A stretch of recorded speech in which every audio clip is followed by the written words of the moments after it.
Hello everybody and welcome back to my channel. Today I'm going to be talking to you guys about my first semester in college and how I survived it, I guess. I think it's my sweatshirt. There we go. And so I'm making this video mostly to help people get through their first semester of college because it's a very weird, transitional, and slightly terrifying time of your life. Everything's changing all at once. You don't even know what you're doing half the time. Honestly, I still feel like that even though I'm done with my first semester.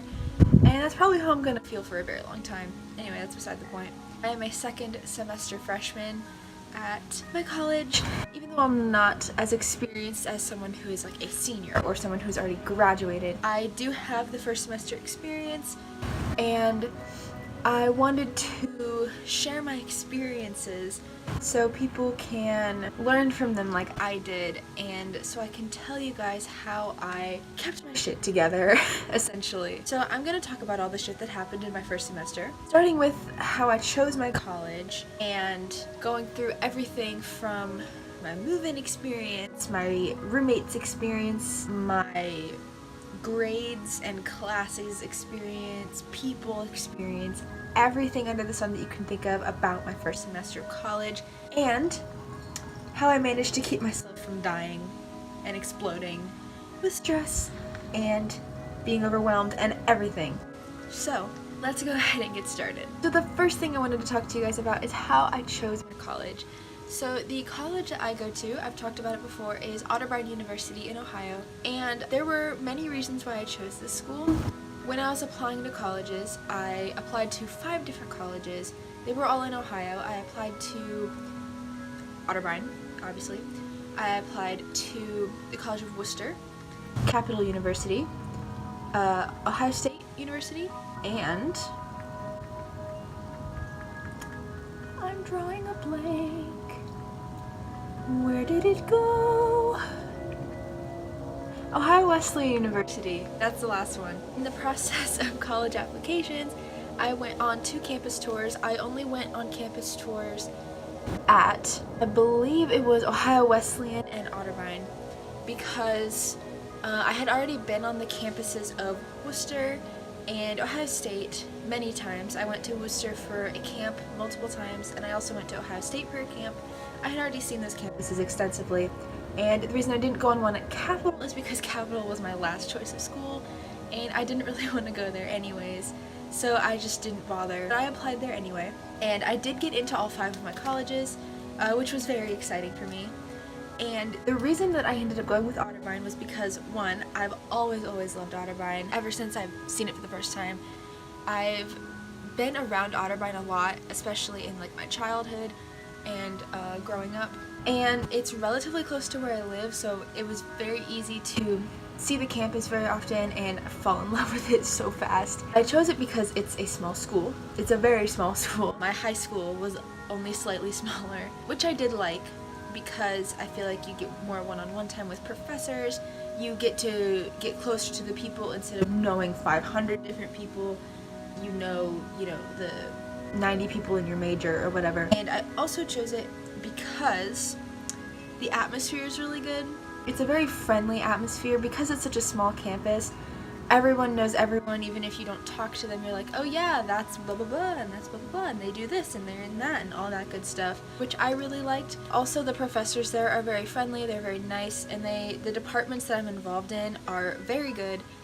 Even though I'm raving about my school, it was still a very tough decision because other schools that I applied to gave me really good financial aid options. I think 1 or 2 of the schools I applied to, they gave me better financial aid than Otterbein did, but I still ended up choosing Otterbein just because I love it so much, and I believe that I made the right decision in where I'm going. I'm currently having a small crisis with the major that I chose. I'm considering changing my major, which may entail me transferring schools, but that's not something I want to talk about right now. I'm going to talk about that later, probably.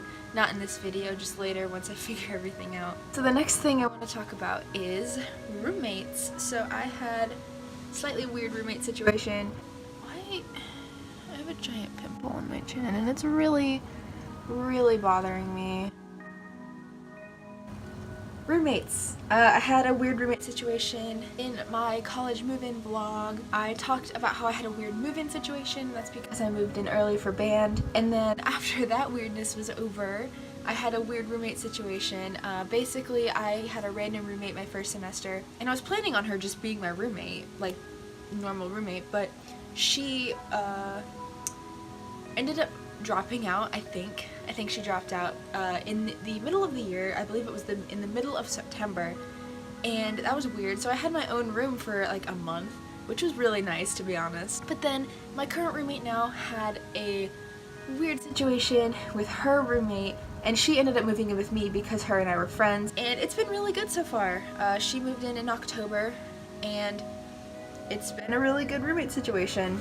We work well as roommates and as friends, obviously, and it's all good. But my advice to people about roommates is try to, even if you're getting a random roommate, once you get like their phone number or contact info from your school, talk to them. Talk to them as much as you can so that when you move in with them, you know what they're like, and you'll know earlier on if you don't work together, if you sense something weird in your conversations. If you have an issue with your roommate, talk to your RA. Don't let your experience suffer because you are not comfortable where you're living. That's all I'm gonna say about that. Choose your own happiness over whatever else may be clouding your decisions. And if you have a weird situation like I did, it's okay. It happens, and don't worry about it too much. It happens, just let it slide. Your life will go forward. The next thing I wanted to talk about was extracurricular activities. So there are many options of things you can do. You can do intramural sports, you can join clubs, organizations, political organization like student council or whatever your school has. You can do art stuff. I am a band kid, and I've talked about this before.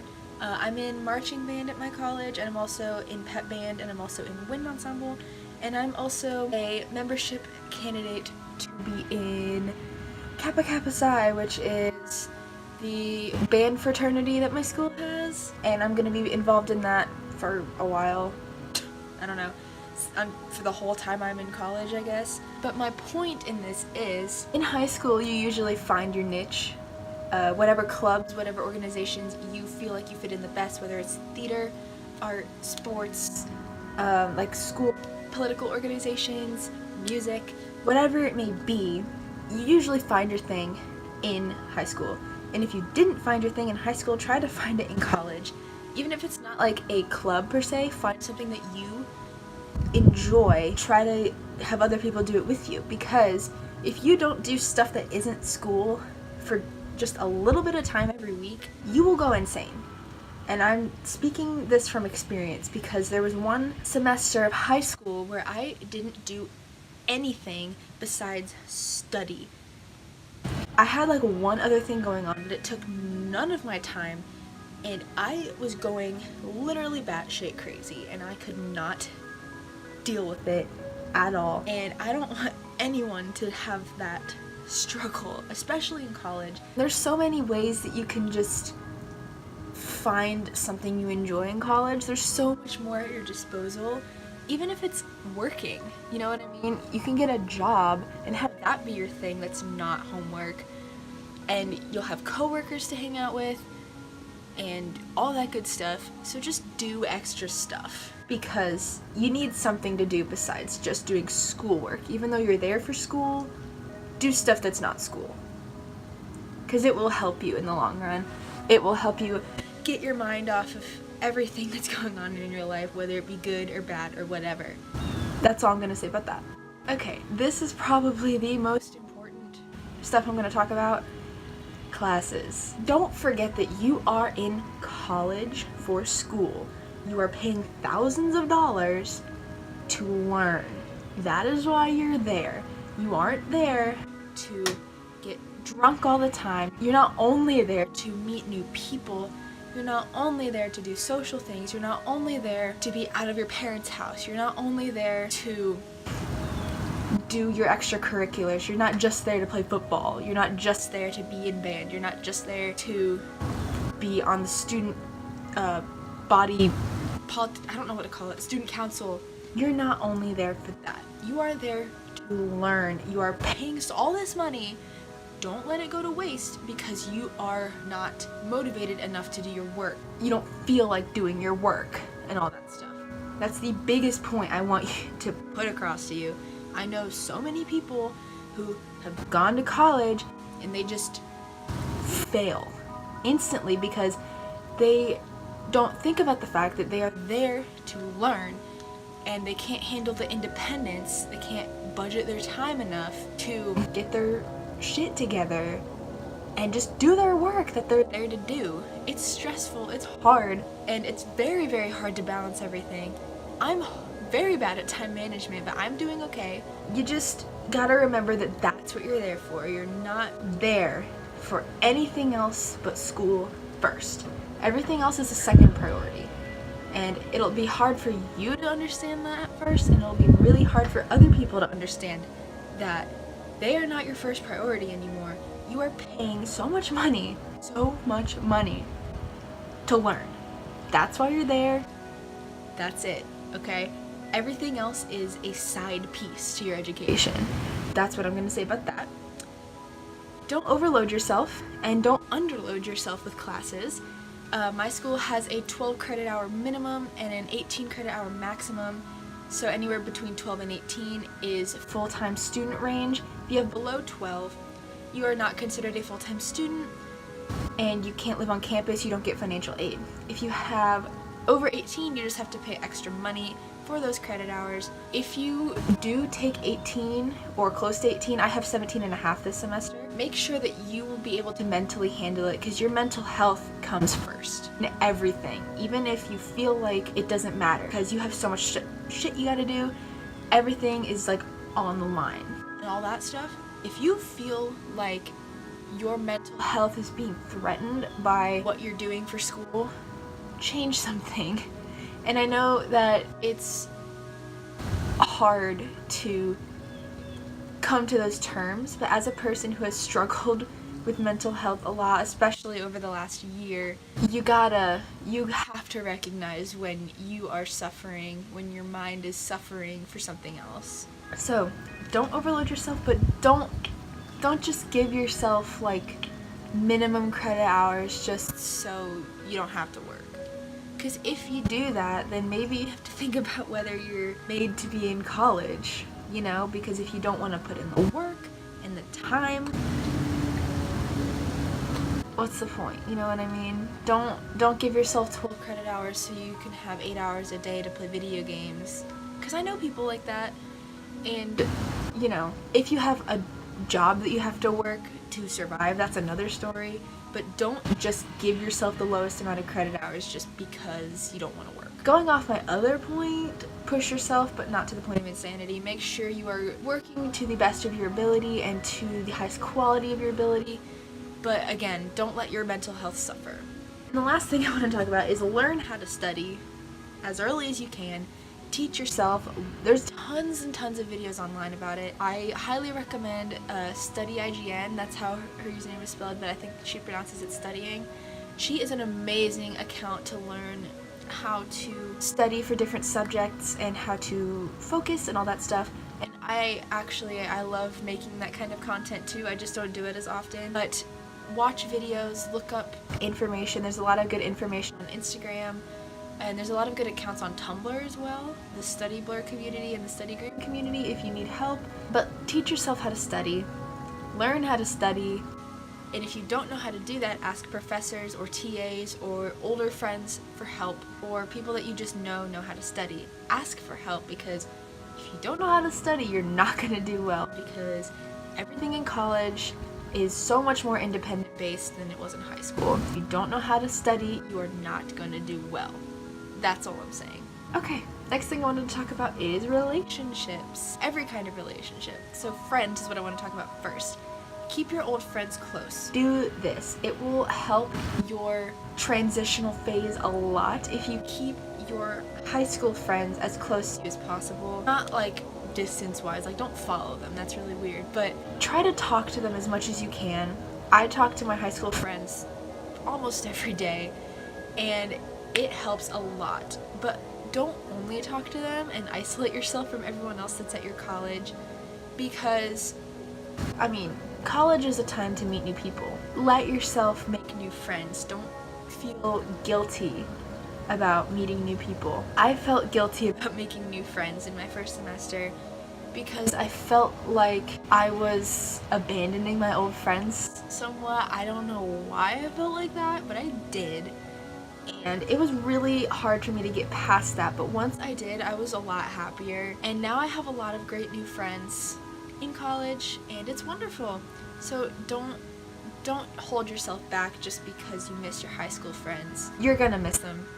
They were your friends for 4+ years, you know what I mean? So keep them close, it'll help you, but meet new people if you can. Dating is the other kind of relationship I want to talk about. 2 things I want to talk about here. If you want to date, then just date. Do it, you know? Nobody is going to tell you not to, but if you don't want to, don't feel like you have to, and that's even more important than if you want to date, do it. If you don't want to date, don't feel like you have to, because I know that there's going to be so much pressure on you to feel like you have to be dating someone, or that you have to be looking for someone to date or do whatever. Don't feel like you have to just because you're in college. I know I felt like that at the beginning of my first semester, but then I realized, like, if I don't want to do anything, I don't have to do anything, and that's it. So just remember that, you know, if people tell you, like, oh, you should go on a date with so-and-so, blah, blah, all that stuff, you don't have to. You don't have to do anything you don't want to do. And that goes for drinking or drugs or whatever people you know might want you to do. If you don't want to do it, don't do it. And it's easier said than done, but listen to me, okay? Talking right directly to you. If you don't want to do it, don't do it. Last thing I want to talk about relationship-wise is if you're in a committed relationship before you go into college, don't throw it away just because you feel like you have to because you're in college. Don't throw it away because you feel like, oh, I'm transitioning into a new chapter of my life. I have to change everything. You don't, okay? You keep what makes you happy, even if it's something that you've had for such a long time, even if you feel like it's something that was in, like, I don't want to say was in your past, but it was a piece of a past life and you're moving on. Take them with you. If you love them, take them with you. Let them experience it with you. It'll be hard, especially if you're going to be long distance, but if it's meant to be, then it'll work out. It won't be as hard as you are terrified that it will be. And don't break up with somebody just because you want to mess around. If you really love them, you wouldn't even think about doing that, okay? That's all I'm going to say about that. Last thing I'm going to talk about today is free time. So you got to make time for yourself. I had a very difficult time with this. I felt like I was not allowed to have free time because I had so much work to do. And I felt like if I let myself relax, I was losing to the competition. And I don't know why I felt like it was a competition. It's not. We're all there for the same thing. We're all there to just learn and grow as people. But I still felt like that. It was very hard for me to comprehend the fact that I have to let myself relax sometimes. I've always been very bad at that. But you gotta make time for yourself, even if you have to, like, make a timetable and schedule in from 3 to 4, I'm gonna sit my ass on my bed and watch Netflix, okay? If you have to do that, then do it. That's all you gotta do. If that's what you have to do it, and you'll feel a lot better. And if you're bad at managing your time, like, even if you schedule in that amount of time and then you know you're not gonna get up again, try to make it so you have all of your work time at the beginning of the day scheduled every day from like 9 a.m. to however late, 6 p.m., 7 p.m., whatever. And then from dinner on into the evening, you don't work. Or vice versa. If you're a night person, you're more productive at night, like I am. You schedule your morning as your relaxing time, and then from like 11 or noon to however late you stay up, that's when you do your work. Whatever works better for you. That's what I do personally. I make my morning my relaxing time, and then afternoon, evening is work time. But whatever you have to do to make sure you have some free time in your life, do it. Try your best to eat healthy. I'm very much not the best at this, but I'm trying my hardest.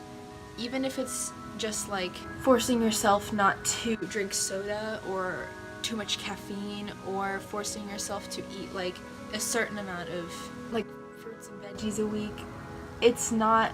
You're not gonna be the healthiest person when you're in college. That's just not gonna happen because you already have so much on your plate. It's very hard to think about that as well as everything else. But if you eat relatively healthy and don't only consume ramen and candy and alcohol and coffee, you know what I mean, you will feel a lot better.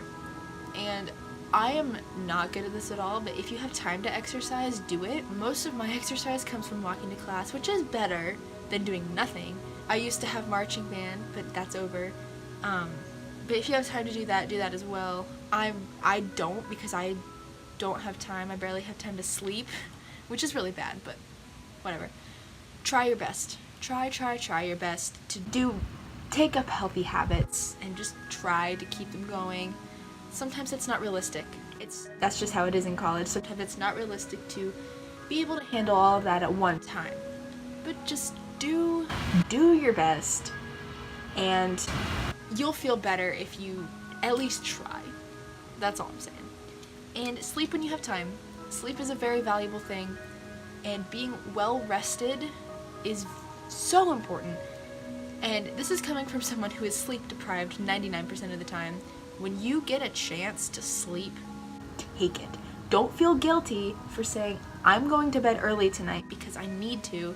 Don't feel guilty for finishing your work early and saying, oh, it's 10:30 and I can go to bed. This is great. Let yourself sleep. Let yourself relax and get the rest that your body needs, because I know sometimes I feel very guilty for going to bed before midnight because I feel like I'm not working hard enough, but that's just not how it works. It's not. That's never how it's gonna be. Yeah, let yourself sleep. It's very important. So, that is everything that I wanted to say, and if anybody has questions, you are free to DM me on any of my social media, which is in the description. You're free to send me a message, send me a tweet, whatever you want to do. If you have any questions about what I've said in this video, I really hope this video was helpful for you guys, and I will see you guys in the next one. Goodbye, everyone.